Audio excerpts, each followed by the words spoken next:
Καλώς ήρθατε σε ένα ακόμα βίντεο του Info Επίδομα. Είμαι η Κατερίνα και σήμερα μέσα από αυτό το βίντεο θα δούμε και πάλι την διαδικασία για το τρέχον έτος το 2025 του πώς εγγράφουμε τα τέκνα μας, τα μικρούλια μας στο σχολείο και συγκεκριμένα στα προνήπια. Ήρθε η ώρα λοιπόν παιδάκια γεννημένα από 1 Πρώτου του 2021 μέχρι και 31 Δωδεκάτου του 2021 να ξεκινήσουν από το Σεπτέμβριο του 2025 να πάρουν τις άκες τους και να ξεκινήσουν ως μαθητές. Η διαδικασία γίνεται λοιπόν ηλεκτρονικά, χωρίς αυτό βέβαια να σημαίνει ότι κάποιος δεν μπορεί και διαζώσεις να προχωρήσει στην εγγραφή των τέκνων του ή του τέκνου του στο σχολείο. Πάμε λοιπόν να δούμε πόσο εύκολη διαδικασία είναι και τι θα χρειαστούμε. Στη μηχανή αναζήτησης που χρησιμοποιούμε πληκτρολογούμε εγγραφή στον νηπιαγωγείο. Όλα γίνονται μέσω Gomv. Επιλέγουμε εγγραφή στο νηπιαγωγείο. Ανακατευθυνόμαστε στην φόρμα, στην αρχική, όπου εδώ μπορούμε να βρούμε διευκρινήσεις, αλλά και τα βήματα έτσι αναλυτικά.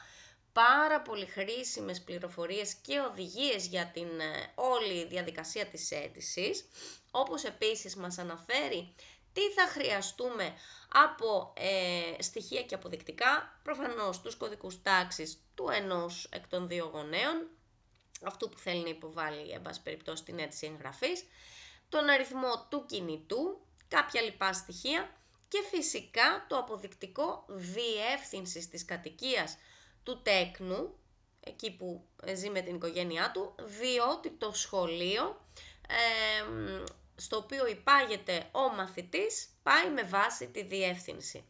Θυμίζουμε ότι μέχρι τις 24 Μαρτίου θα μας δίνεται, εκτός εάν δοθεί κάποια περαιτέρω περίοδος, έτσι.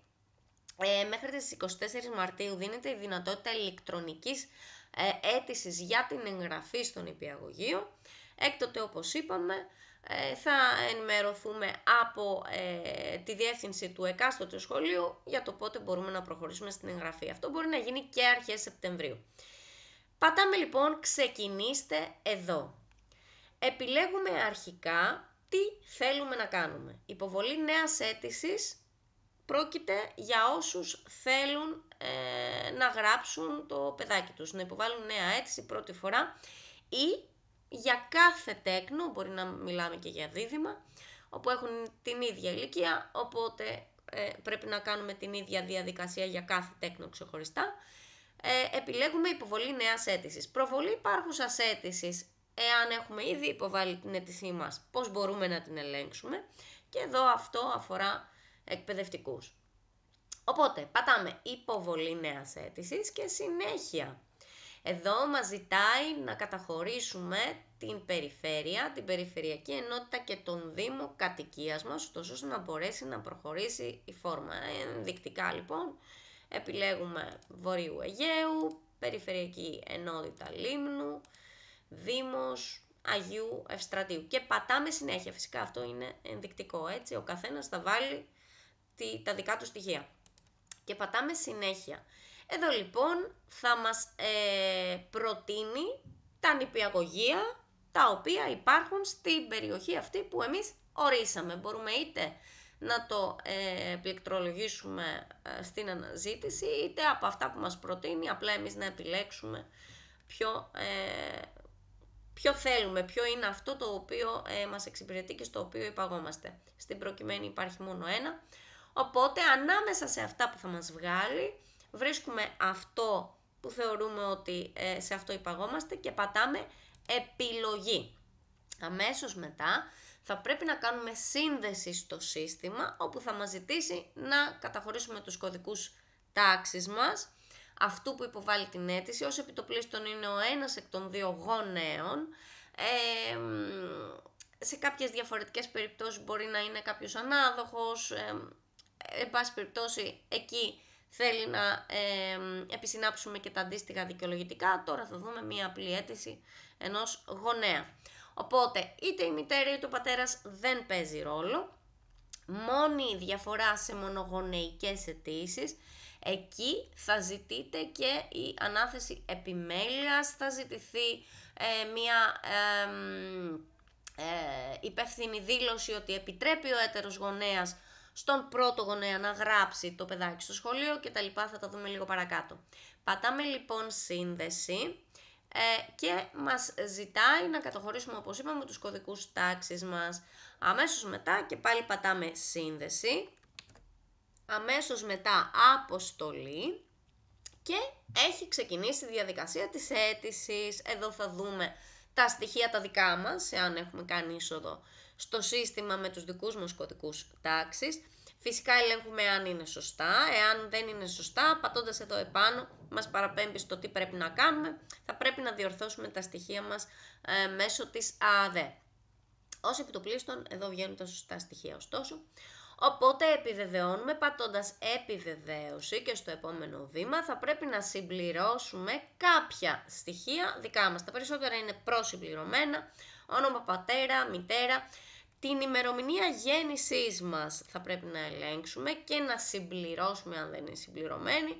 Όπως είπα, ως επιτοπλίστων είναι και αυτή συμπληρωμένη και εφόσον και αυτά είναι σωστά, πατάμε συνέχεια. Στο επόμενο στάδιο θα πρέπει να καταχωρήσουμε ή να αλλάξουμε ενδεχομένως τα στοιχεία επικοινωνίας. Αυτά που θα ανακτηθούν αυτόματα, εάν ανακτηθούν αυτόματα, είναι αυτά που έχουμε περασμένα μέσω ΕΜΕΠ. Αυτό δεν σημαίνει ότι δεν μπορεί να τα έχουμε αλλάξει κάπου στο μεσοδιάστημα, οπότε εδώ θα καταχωρήσουμε αυτά τα οποία αυτή τη στιγμή έχουμε. Mail, κινητό. Πατάμε συνέχεια και αμέσως μετά εμφανίζεται αυτό μπροστά μας. Αρκετούς από εμάς μας έχει λίγο τρομάξει το ότι δεν βρέθηκε παιδί που να πληρεί τα κριτήρια εγγραφής κτλ.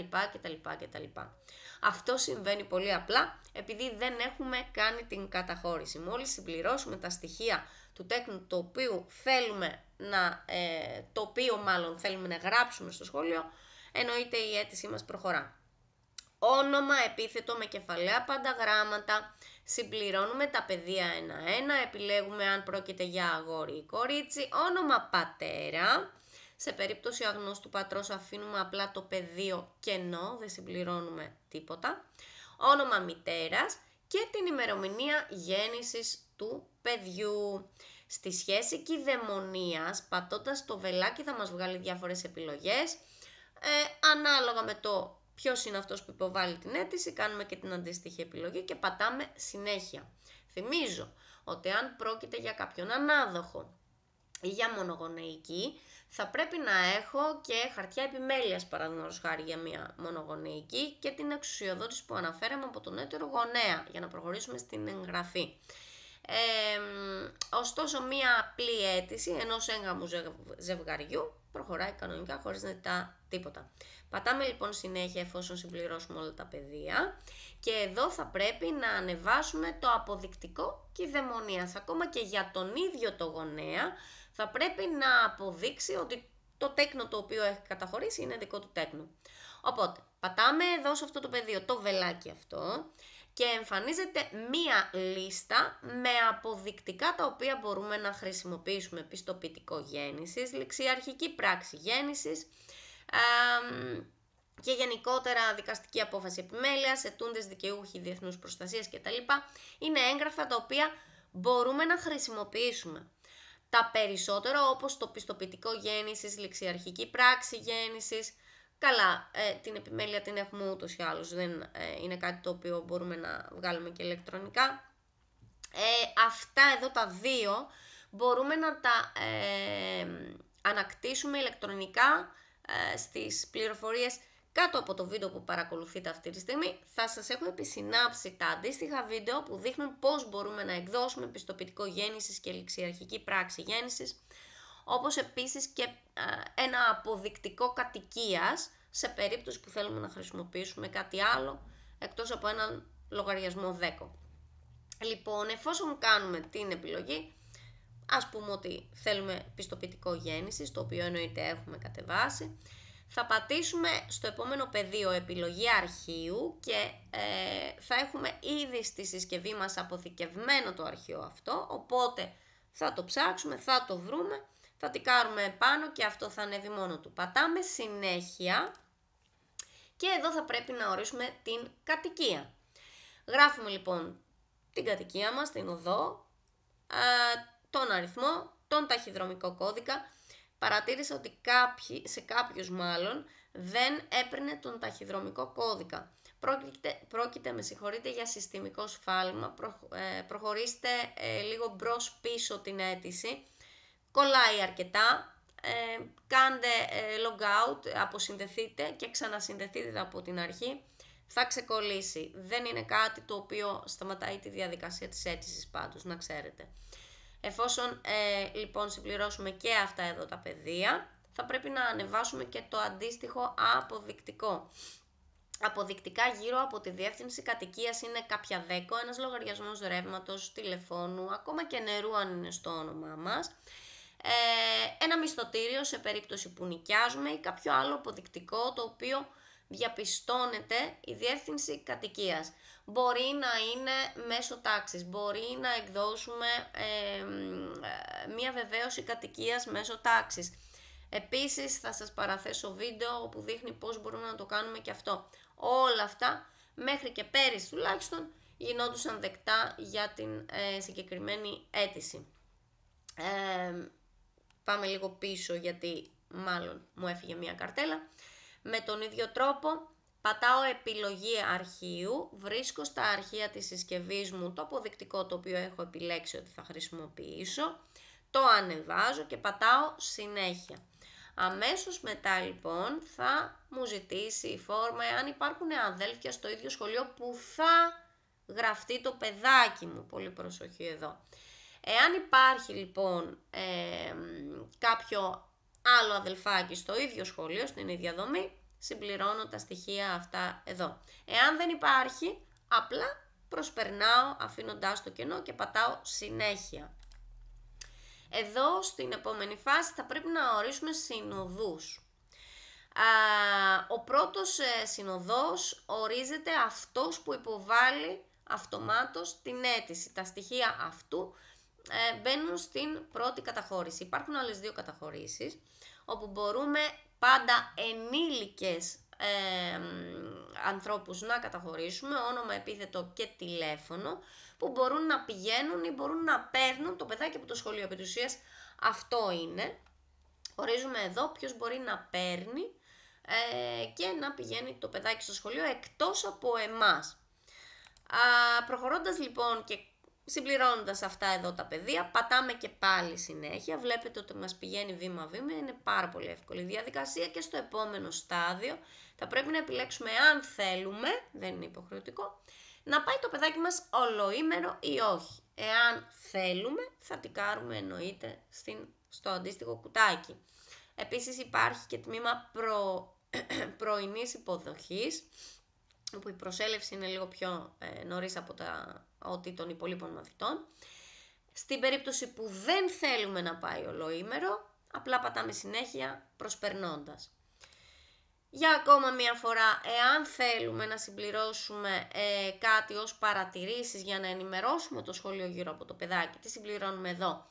Διαφορετικά, αν δεν έχουμε κάτι να πούμε, απλά προσπερνάμε αφήνοντάς το κενό, πατάμε συνέχεια. Και εδώ πέρα μας αναφέρει κάποια πολύ σημαντικά πράγματα. Ό,τι έχουμε δηλώσει, είμαστε υπεύθυνοι για αυτό, οπότε επί της ουσίας δηλώνουμε υπεύθυνα ότι δεν έχουμε πει κάποιο ψέμα ως προς τη διεύθυνση, ως προς τα στοιχεία, δεν έχουμε παραποιήσει στοιχεία. Πατάμε έλαβα γνώση και αμέσως μετά μας βγάζει μια προεπισκόπηση όλων όσων δηλώσαμε κατά την αίτηση.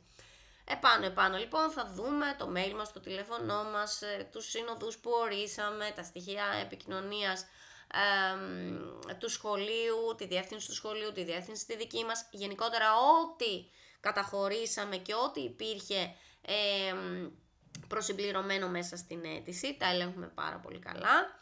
Και προχωρώντας παρακάτω μας αναφέρει τι θα πρέπει να έχουμε για την ολοκλήρωση της διαδικασίας αυτής από έγγραφα. Το βιβλιάριο υγείας του μαθητή με όλα τα εμβόλια του, το ΑΔΙΜ, το ατομικό δελτίο υγείας μαθητή, αυτό συμπληρώνεται από τον γιατρό που παρακολουθεί το παιδάκι, Σε κάποιες έτσι ιδιαίτερες περιπτώσεις, εάν χρειάζεται αποκεδασεί κάποια γνωμάτευση και κάποια λοιπά αποδεικτικά.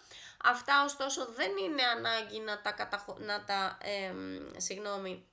δώσουμε στο σχολείο, στη διεύθυνση του σχολείου τώρα άμεσα. Μπορεί να γίνει, όπως είπαμε, και το Σεπτέμβριο, αρκεί να γίνει, έτσι. Βέβαια, όσο το συντομότερο, τόσο καλύτερα για μένα, εάν με ρωτάτε. Και αυτή ήταν η διαδικασία της αίτησης. Πατάμε οριστική υποβολή και μας ενημερώνει η φόρμα ότι η ενέργεια ολοκληρώθηκε με επιτυχία, η εγγραφή έχει προχωρήσει. Θα λάβουμε και ένα mail στο mail που έχουμε καταχωρήσει γύρω από την πορεία της αίτησής μας. Μπορούμε φυσικά να μπαίνουμε ανά πάσα ώρα και στιγμή με τον τρόπο που είδαμε στην αρχή και να ελέγχουμε και έτσι την πορεία της αίτησης. Εδώ εμφανίζονται τα στοιχεία του μαθητή και το σχολείο το οποίο εμείς επιλέξαμε και καλή σχολική χρονιά να ευχηθώ, δεν χρειάζεται κάτι παραπάνω. Πατάμε like στο βίντεο, εγγραφή στο κανάλι για να ενημερωνόμαστε άμεσα για οποιαδήποτε νέα εξέλιξη γύρω από τα επιδόματα και τις παροχές που μας αφορούν. Για ακόμα μια φορά σας ευχαριστώ πάρα πολύ, τα λέμε σε επόμενο βίντεο.